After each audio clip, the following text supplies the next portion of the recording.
大家好，我现在在安徽省怀远县，这对面呢就是涂山，这前面呢就是淮河金主大桥，在我的右前方就是怀远的金山。今天带大家来看一下怀远的白肉泉景区。这前面写的是三教圣贤，也就是在景区的入口处。好，我们现在进去看一看。它这个景区春节后呢，因为受疫情影响，一直都关着门。这旁边是一棵石榴树，怀远的石榴是比较有名的，所以在县城旁边这山上好多的石榴树。这前面有一个小广场，塑了一尊呢观音菩萨的石像。这个景区里的大圣寺是在原有的遗址上重新扩建的。根据怀远县志记载呢，大圣寺是由佛教的高僧兴建于宋雍熙元年，也就是公元984年。当时呢雕梁画栋，雄伟壮观，高僧辈出，闻名远近。但是在元末呢毁于战乱。这个小广场旁边呢放了12尊生肖的石像。前面是大圣寺的第一道山门，不过呢应该是受疫情影响也没有开门，我们就从这个旁边转过去，转过刚刚这个建筑，正前方呢也就是重新扩建的大圣寺。大圣寺在元末毁于战乱之后呢，在明朝的洪武年间又重建了，不过明末呢又被闯王李自成破坏。清代呢叠金修葺，一度呢香火旺盛。就在解放后呢仍然进行了佛事活动，但是最终在文化大革命时期呢还是被损毁了。我们现在看到的这一片建筑呢都是2014年在原有的遗址上重新开始扩建的，现在应该说是基本完工了。这前面呢是天王殿，这两边2个楼呢是钟楼和鼓楼。钟楼鼓楼呢大家也应该知道，是古时候报时用的。右边这个小山坡上呢叫三皇庙，我们现在上去看一看。前面那个拱门呢就是以前白肉泉的一个入口。三皇庙已关闭，关闭了我们也上去看一看。这个呢应该是以前的老路，你看也是比较的窄，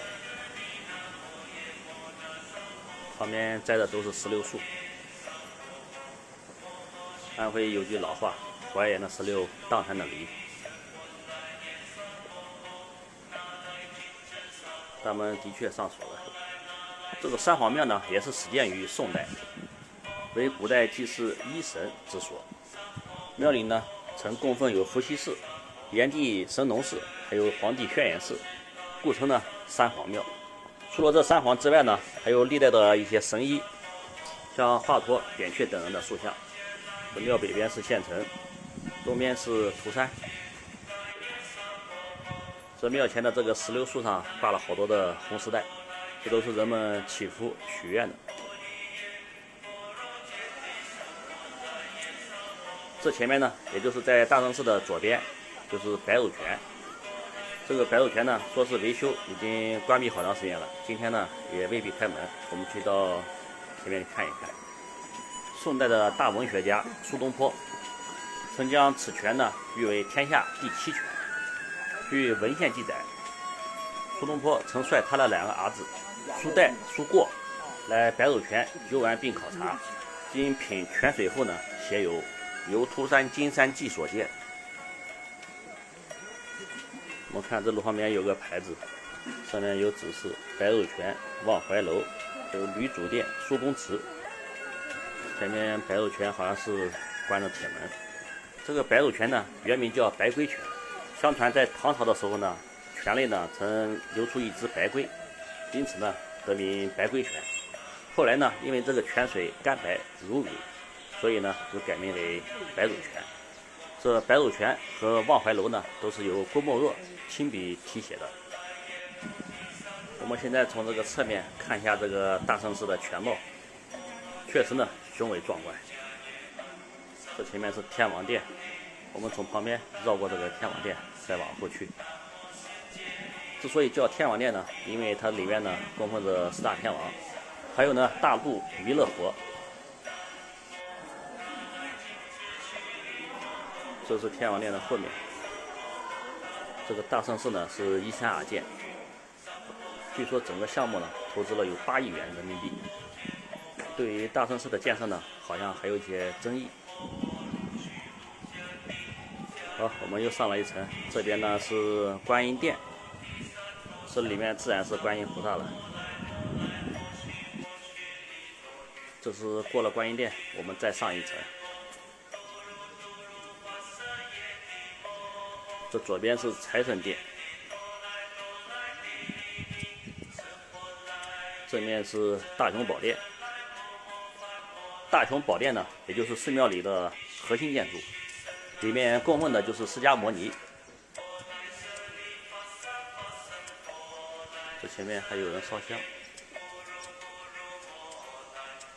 一般做这个法事呢，都是在这个大雄宝殿里面，也是这些僧人呢集中修行的地方。在大雄宝殿的右边是祖师殿，祖师也就是达摩。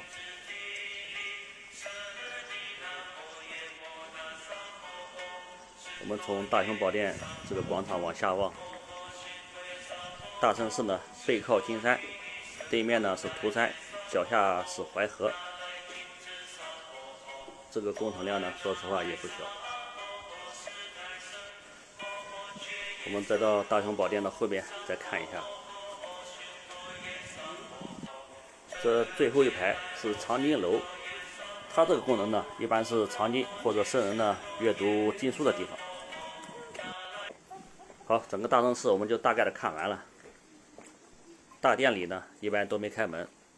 之前没有疫情的时候呢，我来过几次，都是可以到店里的，一直呢都是免费。有时间呢，朋友们也可以过来看一看。好，我们下个视频见，拜拜。